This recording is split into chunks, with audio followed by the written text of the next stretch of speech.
Welcome back my dear students. आज के इस वीडियो में आपका बहुत बहुत स्वागत है।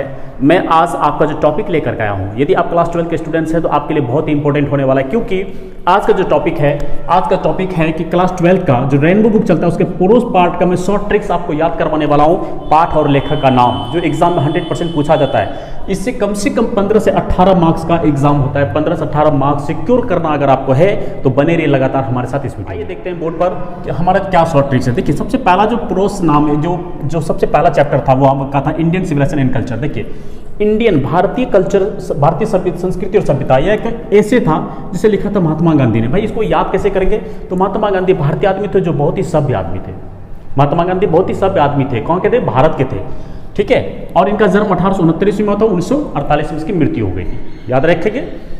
दूसरा जो आपका चैप्टर था भारत इज माई होम। ध्यान से समझना है कि भारत इज माई होम कहते हैं कि जो मुस्लिम इंडिया में है, जिसमें एक नाम आया डॉक्टर जाकिर हुसैन। ऑलरेडी ऐसे मुस्लिम के ही नाम होते हैं और ये क्या थे? राष्ट्रपति भी थे हमारे देश के। तो डॉक्टर जाकिर हुसैन जो मुस्लिम थे, जब इन्हें ये कहते हैं कि जब भारतीय मुसलमानों को पाकिस्तान भेजा जाता है तो वहाँ जाकर के कहते हैं कि भारत इज माई होम, उसे भारत की याद आती है। तो भारत इज माई होम किसने लिखा है? डॉक्टर जाकिर हुसैन। यह एक स्पीच है। ये क्या है? स्पीच है जिसे डॉक्टर जाकिर हुसैन ने दिया था, राष्ट्रपति बनने के बाद दिया था। ठीक है, तो इनका जन्म हुआ था 1897 ईस्वी में और उसकी मृत्यु कब हुई थी?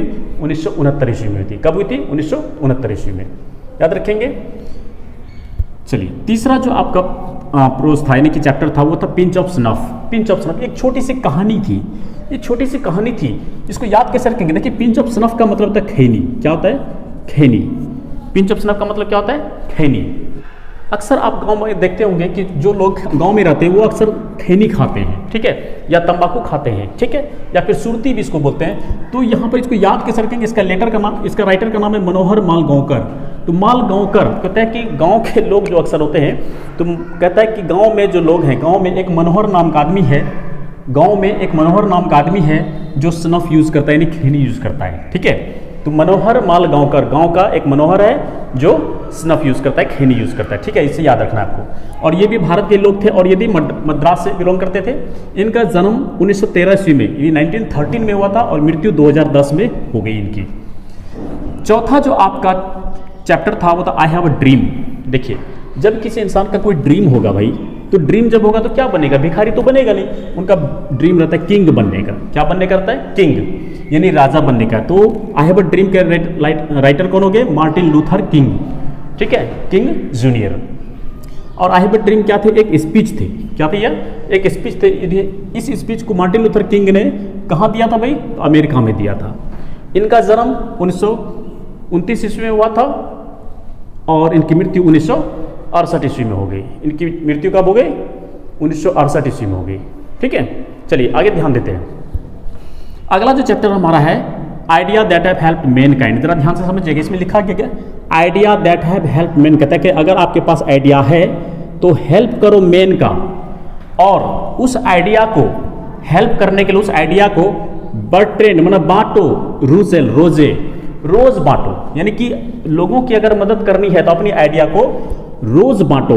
तो इस आधार पर आप याद रखेंगे कि idea that have help man kind के राइटर कौन हो गए? Bertrand Russell. कौन हो गए? Bertrand Russell. और ये कहाँ के थे? ब्रिटेन के। बर्ट्रेंड रूसेल ब्रिटेन के थे। ठीक है, और इनका जन्म हुआ था 1872 ईस्वी में, मृत्यु 1970 में। ठीक है, चलिए अगला देखिए। The artist. देखिए, ये बहुत ही कमाल का चीज है। द आर्टिस्ट का मतलब होता है कलाकार। देखिए, जब कलाकार कोई नया होता है, खास करके जापान में अगर देखने को मिलता है, जापान में कहाँ देखने को मिलता है? ध्यान रखना है, जापान में जब कोई नया कलाकार होता है, नया आर्टिस्ट होता है, तो वो सबसे पहले शुगा बनाता है। क्या बनाता है? शुगा बनाता है। यानी कि द आर्टिस्ट के राइटर कौन हो गए? सीगा नोया। आर्टिस्ट के राइटर कौन हो गए? सीगा नोया। कहाँ कहते हैं? जापान के। कहाँ कहते हैं? जापान के। और इनका जन्म, सीगा नोया का जन्म 1883 ईस्वी में हुआ और मृत्यु 1971 ईस्वी में हो गया। ठीक है, और सातवां हमारा जो चैप्टर है वो है ए चाइल्ड इज बॉर्न। देखो, चाइल्ड इज बॉर्न, वैसे भी हम लोग यहाँ क्या कहते हैं? बच्चे का जन्म हुआ है, लेकिन बॉर्न वर्ड यूज करते हैं। एक बच्चे का जन्म होता है कहाँ पर भाई? कहाँ पर होता है? तो जर्मनी में होता है। कहाँ पर होता है? जर्मनी में। एक बच्चे का जन्म जर्मनी में, याद रखना इस बात को, बच्चे का जन्म जर्मनी में हुआ है। ठीक है, और ये इससे याद रखना आपको पड़ेगा कि ए चाइल्ड इज बॉर्न के राइटर कौन है? German Greer. यह भी एक प्रकार का क्या है? ऐसे है। क्या यह? ऐसे है। और ये ऑस्ट्रेलिया से बिलोंग करते हैं। कौन? जर्मन ग्रीर, ऑस्ट्रेलिया के थे। इनका जन्म 1939 ईस्वी को 1939 को हुआ था और ये अभी तक जीवित हैं। ठीक है, अभी तक अलाइव हैं, जीवित हैं। और 8वां जो आपका चैप्टर है, how free is the press. देखिए जरा ध्यान से समझिएगा, how free is the press. Press का मतलब क्या होता है? आयरन करना, इस्त्री करना? नहीं, ये चीज़ समझना है। कहता है कि यदि फ्री में कहीं प्रेस हो रहा हो तो डोरोथी एल सेयर्स, मतलब लोग कहते हैं कि धोतियों में, लोग सेज धोतियों में प्रेस करवा लो। नहीं, तो how free is the press का लेटर कौन हो गया? Dorothy L shares. याद रखना है, ऐसे याद रखना है कि फ्री में अगर प्रेस हो रहा हो तो लोग कहते हैं कि धोतियों में प्रेस करवा लो, डोरोथी एल सेयर्स। ठीक है, तो डोरोथी एल सेयर्स कहाँ के थे? यूके के, और इनका जन्म 1893 में और मृत्यु 1957 में हुई। समझ में आ रहा है? याद रखना, मैं एक बार फिर रिवीजन करवाऊंगा, प्लीज कहीं जाइएगा नहीं। द अर्थ ये चैप्टर है और ये क्या एक प्रकार की शॉर्ट स्टोरी है, ध्यान से समझना है, जिसमें बेंजी के बारे में कहानी है कि द अर्थ ये क्या एक शॉर्ट स्टोरी। इसके राइटर कौन है? H.E. बैट्स। देखो इसको याद कैसे रखेंगे? इसको याद रखेंगे कि अर्थ पर लोग बैठता कहाँ है भाई? बैट्स मना बैट कहाँ? अर्थ पृथ्वी पर बैठेगा। द अर्थ बैट्स, अर्थ पर बैट्स। तो अर्थ के राइटर कौन हो गए? H.E. बैट्स। ये कहाँ के भाई थे? तो इंग्लैंड के थे। कहाँ के थे? इंग्लैंड के। इनका जन्म 1905 ईस्वी में हुआ है और मृत्यु 1974 ईस्वी में हुआ था। किसके? H.E. बैट्स के जन्म 1905 में और मृत्यु 1974 ईस्वी में। और आपका 10वां जो चैप्टर था, इंडिया थ्रू ट्रेवलर्स आईज। एक बात ध्यान रखिएगा कि जब आदमी ट्रेवल करेगा तो कहाँ से करेगा? बक नहीं, बॉस में करेगा। बक नहीं, कहाँ करेगा? बॉस में करेगा। इंडिया के थ्रू, पूरा इंडिया थ्रू करेगा। पूरा इंडिया जब ट्रेवल करेगा तो कैसे करेगा? बॉस में। कैसे करेगा? बॉस में। और पार्ले जी खा करके बॉस में ट्रेवल करेगा। याद रखना है, पार्ले जी खा करके पूरा इंडिया ट्रेवल करेगा। तो इंडिया थ्रू ट्रेवलर्स आई के राइटर कौन हो गए? Pearl S Buck. यह भी एक प्रकार का एसे है, क्योंकि इंडिया पर इसमें बहुत सारी बातें लिखी गई है, इसलिए ऐसे है। और ये कहाँ के थे भाई? अमेरिका के। कहाँ के थे? अमेरिका के। एक्चुअली जन्म हुआ था अमेरिका में, लेकिन मृत्यु हुई, ये बस गए थे बाद में जाकर का चाइना में। ठीक है, इनका जन्म 1892 ईस्वी में हुआ था, 1973 में इसकी मृत्यु हो गई थी। याद रखना है। एंड लास्ट जो चैप्टर था, ए मैरिज प्रपोजल। देखिए अक्सर हमारे गांव समाज में भी होता है कि जब किसी का मैरिज प्रपोजल का टाइम आता है, जब मैरिज प्रपोजल हो जाता है, जब मैरिज लग जाता है, तो लोग क्या करते हैं अपने दोस्तों से, आना तुम चेक मतलब चिकन खाने के लिए, नहीं चिकन खाने के लिए, आना तुम चिकन खाने के लिए। तो ए मैरिज प्रपोजल को याद कैसे करेंगे? इसको किसने लिखा? तो एंटोन चेखव ने। एक शॉर्ट स्टोरी है। क्या है यह? शॉर्ट स्टोरी है। और ये जो एंटोन चेखव थे कहाँ के थे भाई? रूस के थे। कहाँ के थे? रूस के राइटर थे। और इनका जन्म 1860 ईस्वी में हुआ था और मृत्यु 1904 ईस्वी में हुआ था। ठीक है, तो आइए एक बार छोटा सा रिवीजन कर लेते हैं।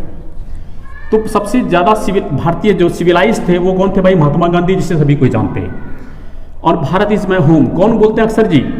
कौन अक्सर बोलते हैं? मुस्लिम लोग बोलते हैं, है ना। तो उसमें से एक मुस्लिम का नाम आता है doctor Zakir Hussain.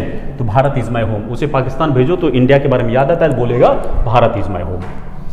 A pinch of snuff यानी खैनी कहाँ के लोग खाते हैं? तो मलते हैं, माल लेते हैं।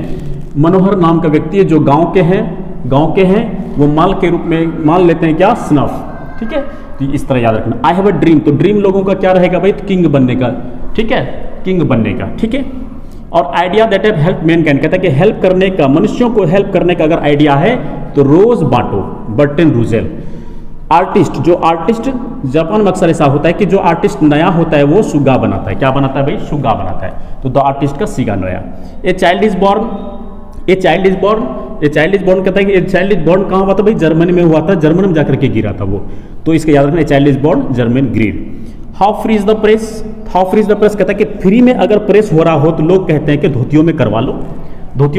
तो how free is the press का शॉर्ट राइटर का नाम क्या हो गया भाई? Dorothy L shares. How free is the press? Dorothy L shares. ठीक है, द अर्थ, तो अर्थ पर ही लोग क्या करेगा भाई? बैठेगा। क्या करेगा? बैठेगा। हाँ, क्या करेगा? बैठेगा। The earth H.E. बैट्स। इंडिया थ्रू ट्रेवलर्स आई, अगर पूरे इंडिया ट्रेवल करना है तो भाई बस में करो और पार्लेजी खा करके करो। ठीक है, तो इंडिया थ्रू ट्रेवलर्स आई, पर्लेस बक। ये मैरिज प्रपोजल, अगर मैरिज प्रपोज कर रहे हो तो कहो, लोगों को कहते भी कि आना तुम चिकन खाने के लिए। तो ए मैरिज प्रपोजल एंटोन चेखव, याद रखना है इस चीज़ को। ठीक है, तो एक चीज़ ध्यान रखना है कि इंडियन सिविलाइजेशन एंड कल्चर ऐसे है, उसके बाद ए चाइल्ड इज बॉर्न हमारा ऐसे है, how free is the press एक ऐसे है, चलिए ठीक है। और दो, Bharat is my home and I have a dream, ये दोनों स्पीच है।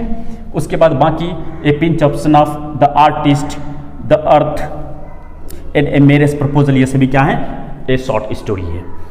I hope that my dear friends and my dear students, आपको ये वीडियो बहुत पसंद है। अगर वीडियो पसंद आया तो अपने दोस्तों को फटाफट शेयर कर दो, और नए अगर हो तो चैनल को इस पे सब्सक्राइब बटन को सब्सक्राइब कर लो और अपने दोस्तों को शेयर कर दो। Take care. नेक्स्ट वीडियो के लिए